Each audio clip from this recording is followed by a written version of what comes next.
Hello दोस्तों, तो कैसे आप दोस्तों। आज की वीडियो में हम लोग बात करने वाले हैं रामायण के पार्ट 11 के बारे में। इस पार्ट में श्री राम और हनुमान जी मिलेंगे, तो चलिए देखते हैं क्या है इस पार्ट में।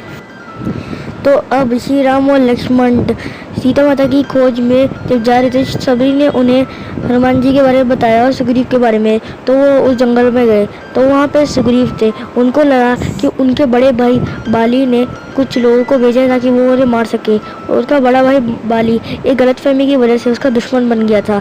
इसीलिए सुग्रीव को हर वक्त उससे बहुत डर लगता रहता था। और से किसी अनजान पुरुष का यहाँ पे आ जाना, वो भी धनुष और बाण के साथ मुनि वेश में, ये अत्यंत हैरानी की बात थी। इसीलिए सुग्रीव ने इस व्यक्ति को सुलझाने के लिए हनुमान की मदद ली, जो कि एक जगह बैठ के राम नाम जप रहे थे। वो राम जी के बहुत बड़े भक्त थे और उन्हें पता नहीं था कि वो राम जी हैं। इसीलिए वो वेश बदल के गए ताकि वो जान सके कि वो है कौन। और वो उन्होंने साधु का वेश लिया और उनके सामने चले गए। हनुमान जी उनसे खूब सवाल जवाब करने लगे कि आप यहाँ पे कैसे आए और आप यहाँ पे क्यों आए हो, आपका नाम क्या है, आप कहाँ से आए हो। श्री राम हनुमान जी को तुरंत ही देख के समझ गए कि ये कौन है, और वो उन्हें भली भांति जानते भी थे। इसीलिए वो सब कुछ बता देते अपने बारे में। ये बात सुन के कि श्री राम ही उनके सामने है, हनुमान जी अपना असली वेश धारण कर लेते हैं और फिर कहते हैं कि मैं आपका बहुत बड़ा भक्त हूँ और मैं आपकी हर विपत्ति में मदद करूँगा। इसीलिए वो उन्हें अपने कंधे में बिठा के ऊपर ले जाते हैं उड़ के, क्योंकि वो बड़े और छोटे भी हो सकते थे। फिर वो उन्हें सुग्रीव के पास ले जाते हैं। श्री राम हनुमान जी का धन्यवाद करते हैं और अंदर जाते हैं और सुग्रीव को सारा वृत्तांत सुनाते हैं। सुग्रीव कहते हैं कि मैं आपकी मदद कर दूंगा, लेकिन एक परेशानी मेरे साथ भी है कि मेरा भाई जो है वो मेरी सारी संपत्ति और मेरी पत्नी को मुझसे छीन के बैठा हुआ है। अगर वो सब मुझको मिल जाए तो मैं आपकी निसंदेह मदद कर दूंगा। तो फिर श्री राम वचन देते हैं कि ठीक है, मैं तुम्हें वो दिला दूंगा, तुम्हें मेरी मदद करनी होगी। लेकिन फिर सारे बंदरों को श्री राम की ताकत पे संदेह होता है। इसीलिए वो राजा सुग्रीव को कहते हैं कि आप किसी पे भी ऐसे यकीन कैसे कर सकते हैं। इसलिए राजा सुग्रीव सोचते हैं कि हमें फिर इनका एक प्रमाण लेना चाहिए कि ये ताकतवर असल में है या नहीं।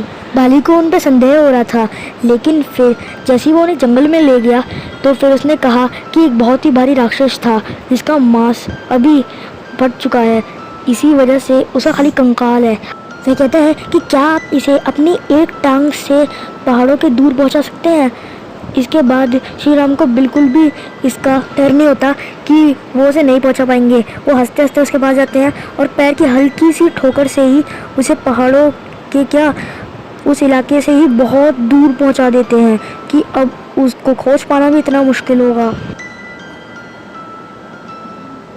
सब बहुत प्रसन्न होते हैं, लेकिन उनको अब ताकत का तो प्रमाण मिल गया था, लेकिन वो समझ रहे थे कि क्या इनके मंत्रों में इतना दम है, इनके तीरों में इतनी शक्ति है कि ये बाली को मार सके। सुग्रीव कहते हैं कि आप बस एक आखिरी चीज़ करके दिखा दीजिए, एक ही तीर से आप 7 पेड़ों को एक साथ नीचे गिरा के दिखा दीजिए, तो हमें पूरा प्रमाण मिल जाएगा।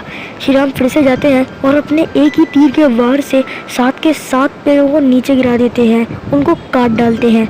इस वजह से सुग्रीव को यकीन हो जाता है कि यही बाली की मृत्यु बनेंगे। अब आगे के एपिसोड में क्या होगा, क्या सुग्रीव बाली को मार पाएगा या फिर श्री राम क्या बाली को आसानी से ख़त्म कर पाएंगे, इन सभी सवालों के जवाब हमें मिलेंगे अगले एपिसोड में। तो चलिए, आज का पार्ट यहीं पे ख़त्म होता है। अगले पार्ट के लिए आप थोड़ी देर प्रतीक्षा करिए और मैं अगला पार्ट बनाने की जल्दी से जल्दी कोशिश करूँगा। तो चलिए, अब वीडियो को लाइक कर दीजिए और सब्सक्राइब नहीं किया तो अभी कर दीजिए। मिलता हूँ आपसे अगली वीडियो में, तब तक के लिए बाय बाय।